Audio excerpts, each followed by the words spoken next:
Aladdin. One night, in the Arabian desert, the evil sorcerer Jafar put two halves of an enchanted scarab together. It flew out of his hands and into the sand, where a giant tiger head appeared. "After all my years of searching, the Cave of Wonders!" Jafar cried in awe. He was so close to finding the magic lamp. Suddenly, the tiger head began to speak. It told Jafar that only a person of great worth could enter the cave and retrieve the lamp. "I must find this one," Jafar said. "This diamond in the rough." The next morning, in the marketplace of Agrabah, a boy named Aladdin and his pet monkey Abu were fleeing from palace guards. They had stolen a loaf of bread. "Stop, street rat!" called the guards, as Aladdin glided over rooftops and through alleyways to escape them.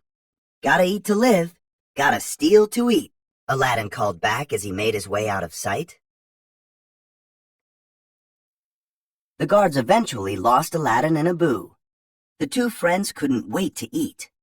But when Aladdin saw two hungry children, he gave the bread to them and returned to his rooftop home with an empty belly. Aladdin sighed as he gazed at the beautiful Agrabah palace. "Someday, Abu, things are gonna change. We'll be rich, live in a palace, and never have any problems at all." Within the palace walls, Princess Jasmine had just rejected another unwelcome suitor. Her father, the Sultan, was not pleased.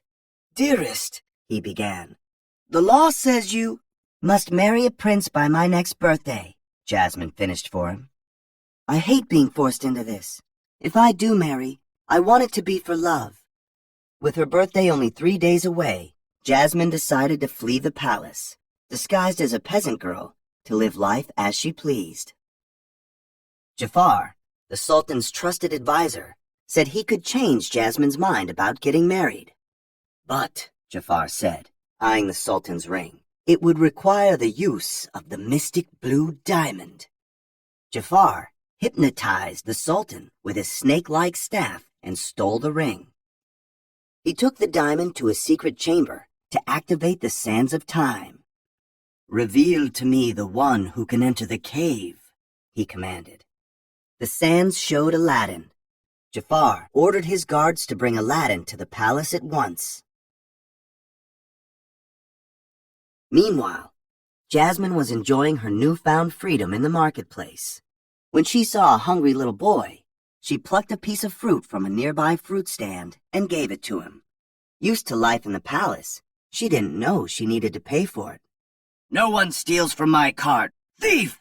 shouted the vendor, taking out his sword.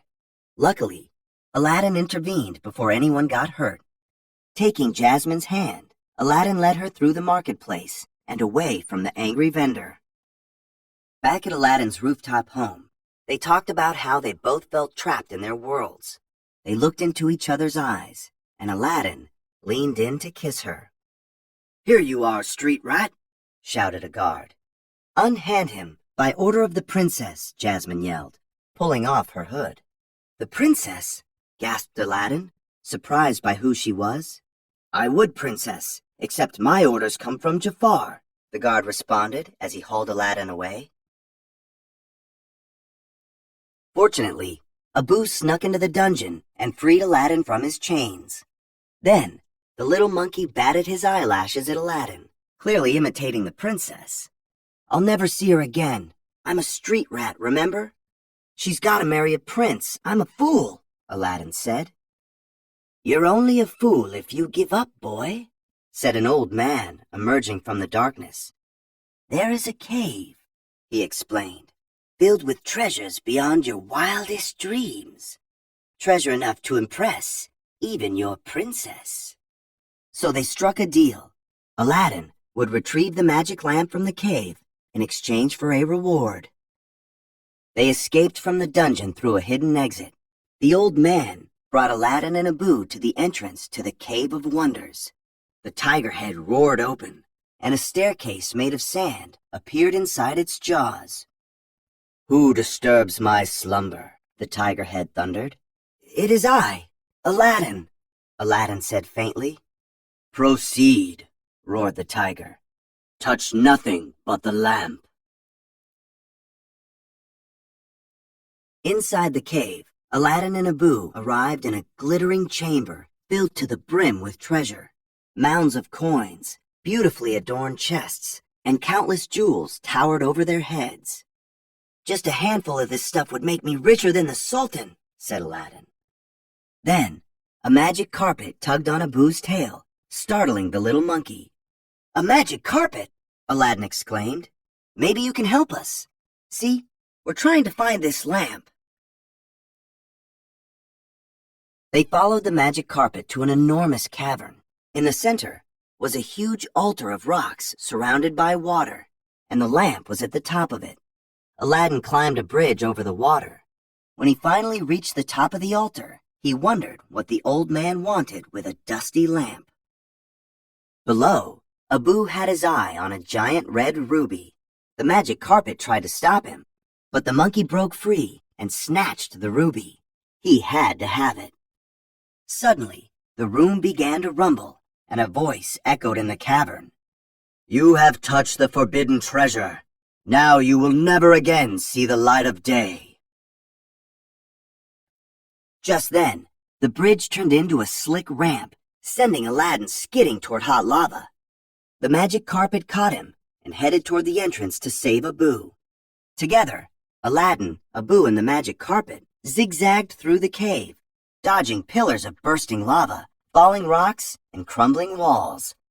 Just as they reached the entrance, a rock fell on the magic carpet, trapping it.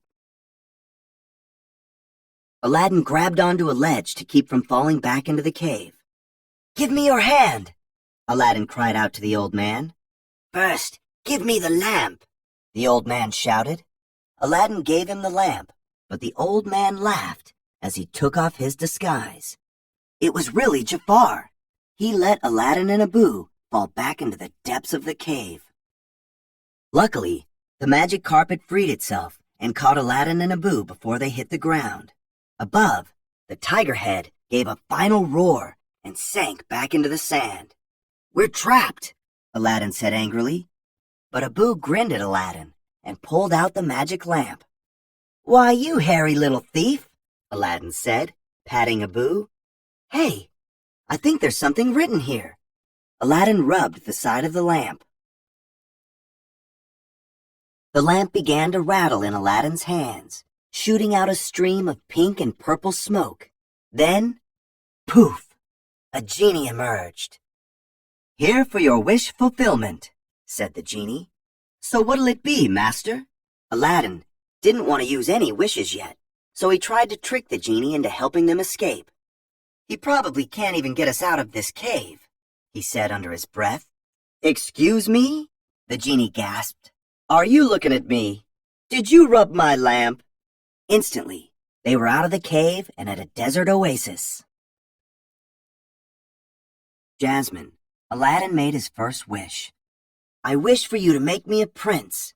In a flash, Aladdin was riding into Agrabah in style. Sword twirlers, acrobats, and a menagerie of animals escorted him down the city streets. "Make way for Prince Ali," the parade sang on its way to the palace. Now a prince, Aladdin asked the Sultan for Jasmine's hand in marriage.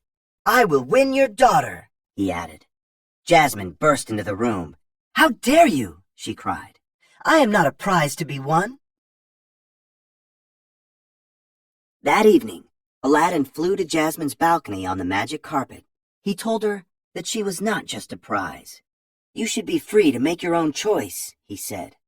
Then, Jasmine saw the magic carpet. "Is it safe?" she asked.